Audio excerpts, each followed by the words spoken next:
Olá a todos, hoje vamos responder tudo sobre furacões, ciclones e tudo mais, tornados. Começando pela principal pergunta que é pesquisada no Google, olha só. Por que furacões e ciclones têm nomes de pessoas? E por que o atual se chama Milton? Por que será? E outras perguntas, a pergunta também, no Brasil tem furacão? Não vai ter? Nunca vai ter? Existe também essa pergunta? Nós vamos responder, que deveria ser a principal pergunta, mas não é. Mas é uma pergunta muito específica, porque os furacões estão ficando cada vez mais fortes e eles estão em um grau elevado de... Estão subindo, vai ter um limite ou nós estamos perto de um ápice? Não, é tudo isso. Várias perguntas nós vamos responder aqui e essa primeira é a principal. Por que furacões e ciclones têm nome de pessoas? É curiosidade, tá tudo certo. Mas vamos responder aqui de acordo com artigos da BBC News World. O canal da BBC de impacto grande no mundo, que tem a maior credibilidade dentro do jornalismo, porque é de forma investigativa e informação. É isso que funciona. Meu nome é Ronan Botelho, sou advogado, faço leituras reativas principalmente para ajudar as pessoas que infelizmente não podem ler ou não conseguem ler por algum motivo de deficiência física ou porque querem apenas ouvir, enfim. Estamos aqui fazendo um pouco de leitura e também explicando alguns pontos. Algumas partes precisam ter explicações. Eu aqui já tenho vários livros na Amazon, procure Ronan W. Botelho ou Ronan Botelho na Amazon, em qualquer Amazon do mundo. Nós vamos encontrar, já escrevi sobre um furacão. Anitta. Olha aqui, ó. Eu fiz a biografia de várias pessoas, personalidades, porque eu gosto de pesquisar. E uma delas foi a Anitta. Infelizmente, no Brasil, a equipe barrou a obra, não tem nenhum problema, mas nos Estados Unidos e no México, a versão inglesa e a versão em espanhol está bombando e você pode acessar. Mas a Anitta que se chama Larissa, na verdade. E algumas confissões ali que eu coloquei, umas coisas da vida dela que eu pesquisei e vi, acho que ela não gostou de que eu escrevi. Vamos lá. Por que furacões e ciclones têm nomes de pessoa e por que o atual chama Milton ou Maiton? Furacões e ciclones recebem nomes para facilitar a comunicação entre meteorologistas e o público. A Organização Meteorológica Mundial, a OMM, diz que dar nomes aos furacões é a forma mais eficiente de comunicar alertas para a população. Ela também facilita a comunicação marítima sobre tempestades. A prática de nomear tempestades e ciclones tropicais começou anos atrás para ajudar na rápida identificação de tempestades em mensagens de alertas, porque nomes são muito mais fáceis de lembrar do que números e termos técnicos, afirma a OMM em seu site. Muitos concordam que dar nome às tempestades facilita que a mídia noticie sobre ciclones tropicais, aumenta o interesse em alertas e aumenta a preparação da comunidade. Então é técnica, é um marketing. Furacões e ciclones recebem nomes depois de que atingem ventos constantes de 63 km por hora. Apenas os grandes de impacto costumam ter nome vinculado na imprensa. Regiões diferentes adotam padrões diferentes. Segundo o Met Office, a agência meteorológica do Reino Unido, na maioria das regiões, listas alfabéticas pré-determinadas de nomes masculinos e femininos de pessoas são usadas. Mas, no oeste do Pacífico Norte e no norte dos Oceanos Índico, a maioria dos nomes usados são de pessoas. Lá, a maioria das tempestades recebe nomes de flores, animais, pássaros, árvores, alimentos ou adjetivos. Para a região do Caribe e da América do Norte, a Organização Meteorológica Mundial possui 6 listas diferentes de nomes que vão de A a Z. Os furacões recebem nomes por ordem alfabética que são dados por ordem cronológica ao longo do tempo. O primeiro furacão deste ano foi chamado Alberto, e começa com a letra A. O segundo foi chamado Barry. O seguinte, Chris, e assim por diante. Muitos sequer tiveram destaque na imprensa. Os mais perigosos até agora foram o Helene, que provocou 255 mortes há 2 semanas, e o Maiton, agora. As 6 listas dos nomes são recicladas a cada ano. Ou seja, em 2030, daqui a 6 anos, os furacões voltarão a ser chamados de Alberto, Barry, Chris, etc. E esses mesmos nomes já foram usados há 6 anos atrás, em 2019. Em 1979, só havia nomes femininos na lista, mas, desde então, há tantos nomes masculinos como femininos. Quando um furacão ou ciclone é devastador demais e entra para a história, seu nome é aposentado na lista e outro nome é escolhido com aquela mesma inicial. E é o que aconteceu nos casos das tempestades Mangkhut, nas Filipinas, 2018, Irma e Maria, Caribe, 2017, o Haiyan, né, Filipinas, 2013, o Sandy, nos Estados Unidos, 2012, o Katrina, Estados Unidos, 2015, o Might, Honduras, 1988, o Tracy, Derry, 1974. Furacões e ciclones possuem temporadas fixas, que é quando eles costumam acontecer. No Atlântico Norte e Caribe, essa temporada vai de 1º de junho a 30 de novembro, período em que os nomes da lista são usados. No Pacífico Norte Oriental, a temporada vai de 15 de maio a 30 de novembro. Por que Milton? Mas quem é ou foi Milton ou Katrina? Esses nomes não têm nenhum significado especial. Os ciclones e furacões tropicais não são batizados em homenagem a nenhuma pessoa específica. Antigamente, as tempestades recebiam nomes arbitrários, dados de acordo com as circunstâncias históricas. Por exemplo, uma tempestade no Atlântico em 1842 arrancou o mastro de um barco chamado Antje. Essa tempestade ficou então conhecida como furacão Antje. Mas hoje em dia, os nomes não têm mais significado. Eles são selecionados para serem familiares ou pessoas de cada região.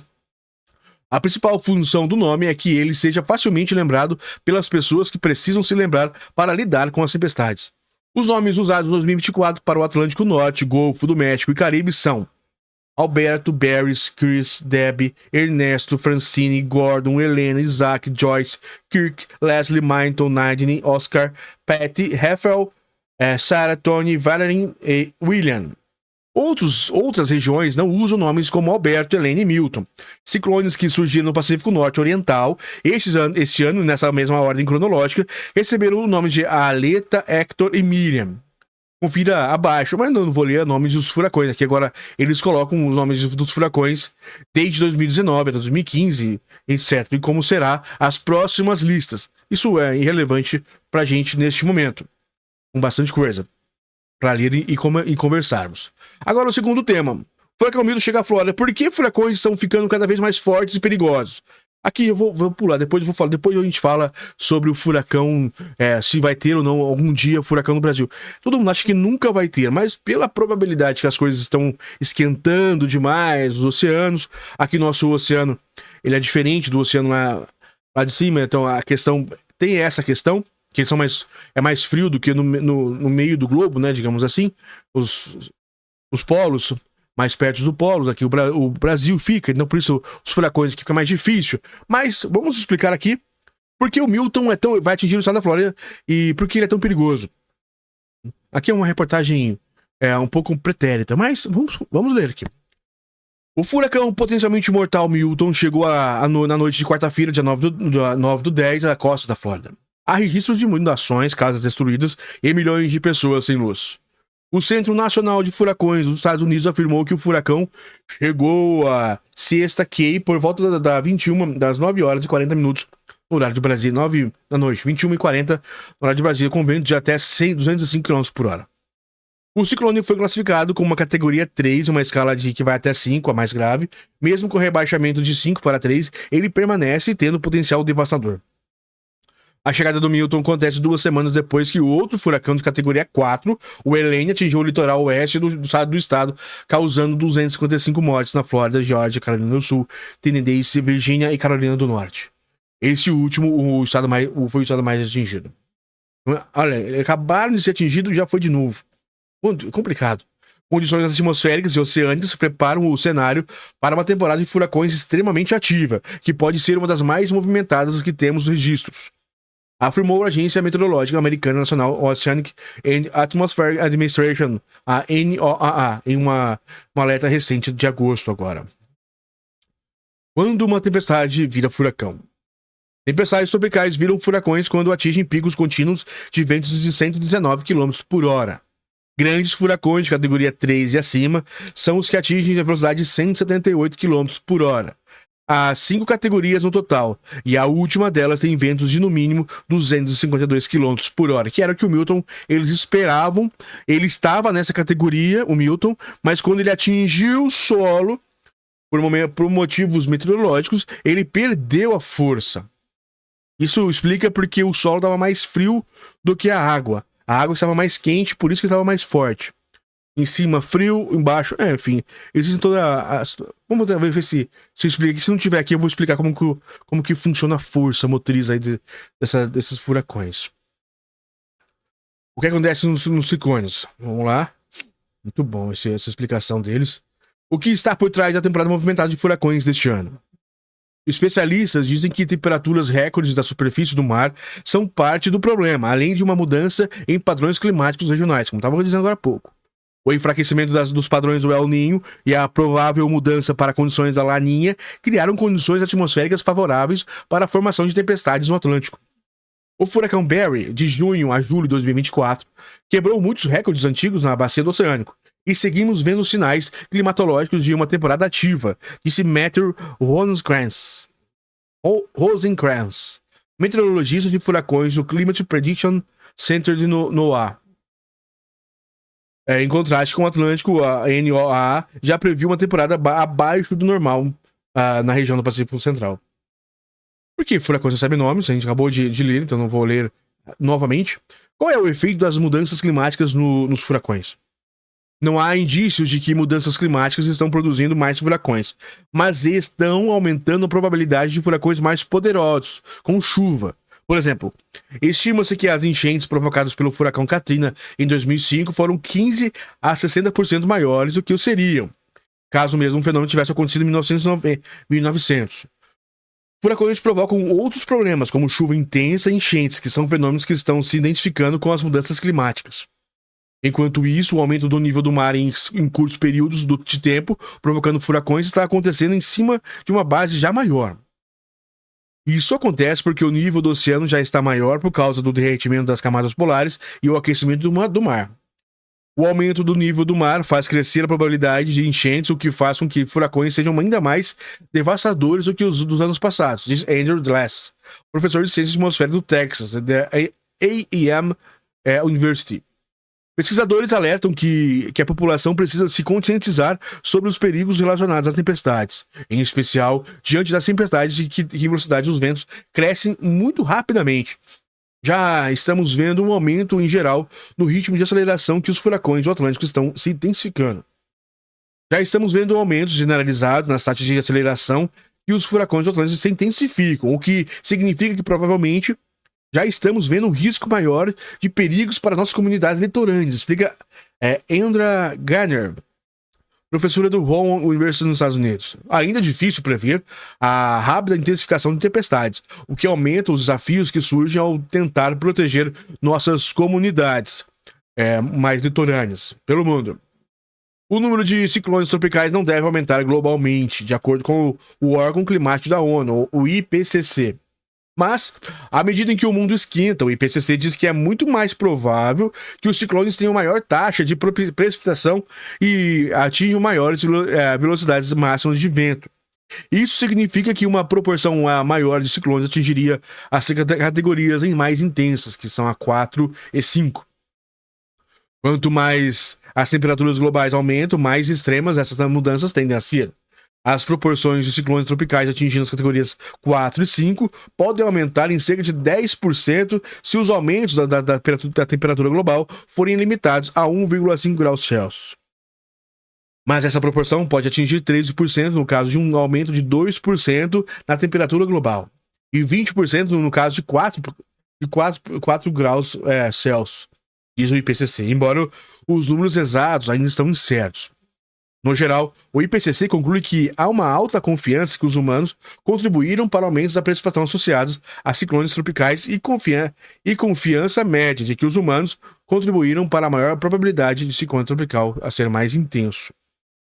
Essa foi a complicada situação do mar. Então, agora vamos ler aqui uma outra matéria, vou procurar aqui agora, sobre essa mesma situação de furacões e tudo mais, que a gente está lendo aqui, está relembrando, dizendo o que funciona, o porquê o que está acontecendo lá na Flórida. E agora vou ler, então, como eu disse, 9 de outubro de 2024, que é por que é tão difícil um furacão atingir o Brasil? Olha só como está dizendo aqui. Porque é tão difícil. Não é impossível, e nem nunca vai acontecer. Nós estamos aqui, o sistema meteorológico brasileiro, do mundo todo, está totalmente revirado.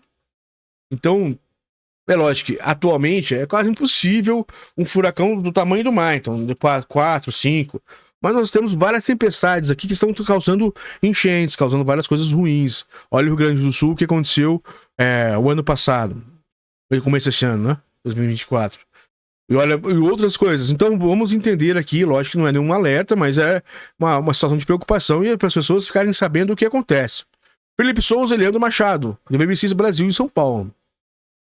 O furacão Maita, que se aproxima dos Estados Unidos, eles estão falando preternamente, mas não tem problema, vamos como se estivesse lendo agora. Foi classificado na noite de hoje do 10 como categoria 5, a mais grave, mas a gente já sabe que abaixou. Nessa categoria, os ventos ultrapassam 252 km por hora e há um risco elevado de danos às construções e bloqueios em rodovias. A previsão é de que o furacão chegue à costa oeste dos Estados Unidos na quarta-feira, e isso realmente chegou, então vou até pular aqui. Sobre, é uma questão de vida ou morte aqui, estão dizendo, então vamos falar aqui exatamente o que no Brasil. Mas é uma questão de vida ou morte, disse o presidente americano, o Biden, né? Mas por quê? Diferente dos Estados Unidos e de outros países periodicamente atingidos por fenômenos climáticos similares, o Brasil não precisa se preocupar tanto com isso. Segundo meteorologistas ouvidos pela BBC no Brasil, as chances de furacões que aconteçam por aqui são mínimas. A explicação é que a formação de um fenômeno desses depende de uma série de fatores que só foi registrado uma vez no país. Olha, já foi. Isso não lembro. Por enquanto, é quase impossível que um furacão atinja o Brasil. A não ser que as mudanças climáticas também tenham alguma influência, diz Michael Pantera, meteorologista do Centro de Gerenciamento de Emergências de São Paulo. A meteorologista Bianca Lobo, do Climatempo, explicou que um dos principais combustíveis para a formação de um furacão são águas mais quentes no mar, e precisam estar acima de 27 graus, que é o que está aqui. A média do Pacífico está a cerca de 29 graus Celsius. Aqui no Brasil nós temos esse 26, 25. E por isso que se esquentar mais a água, obviamente, o que vai acontecer? Zebra. Vamos lá, continuando. No Brasil, nós não temos isso. A maioria das temperaturas são registradas no mar do Nordeste, que não passam de 26 graus. Estava dizendo agora há pouco. A umidade, a água quente do oceano que dão força a um furacão, quando ela chega ao solo, perde força, acrescenta.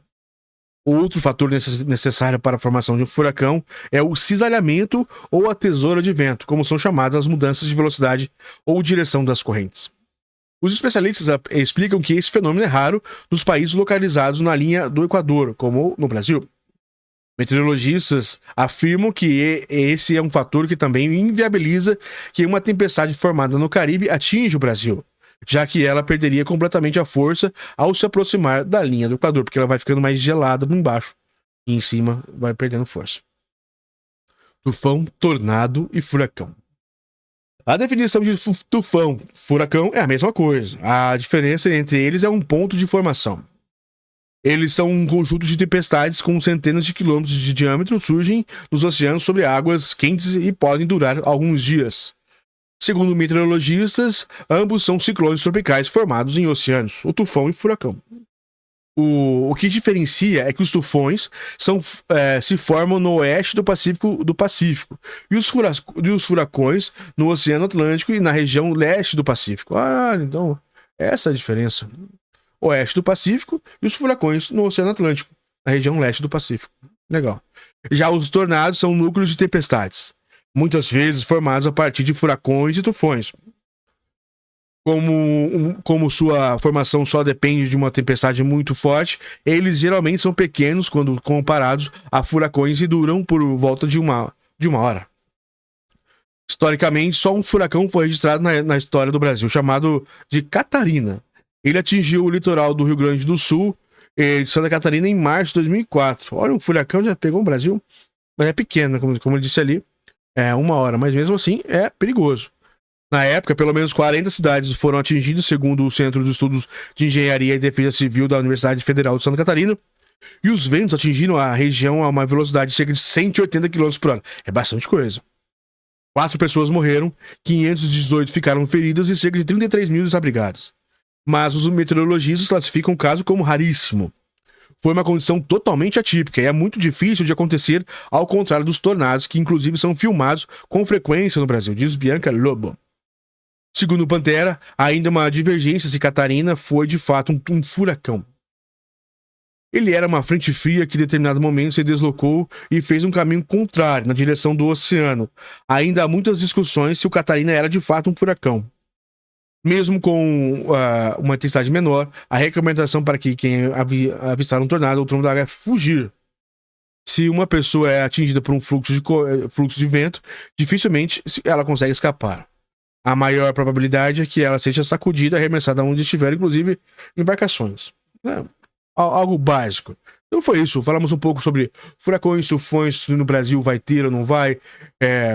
Já teve alguma precipitação de mais 180 km por hora, coisa. Mas tudo bem, foi uma vez, um caso raríssimo. Por que chamam o nome? Muita gente fala, é só nome de mulher. Não. Existe toda uma classificação que é durante o ano, nomes aleatórios, sem nenhum tipo de... Não é com base em ninguém. É só para ter nomes para as pessoas pegarem mais fácil, para as pessoas que falar furacão 21, 45, 49,2. Em vez de dar um nome numérico, uma coisa do gênero, ou nome técnico, eles colocam o nome de pessoas para pegar. E realmente isso é uma jogada de marketing e dá certo. As pessoas pegam Katrina, tal, Sandy, Milton. Isso é verdade. Então é muito bom. O alerta, né, que muita gente acha que não tem aquecimento global. Tá aí os resultados. Existe sim o aquecimento global. Mas eu não tenho Eu, como estudante de física, apesar de advogado, estudante de física, eu vejo mais o Sol, o nosso Sol, com todas as forças que ele está estourando lá, energia nuclear lá, mais forte do que nunca. Isso já foi feito outro estudo aqui, já li outras coisas, às vezes aqui, eu acho que é o Sol, acredito, na verdade não acho, eu acredito que é o Sol, um dos responsáveis tanto pelo aquecimento da Terra, pelo degelo nas cavidades, nos polos da Terra, e deixando os mares mais maiores e também mais quentes, e provocando toda essa série de mudanças climáticas.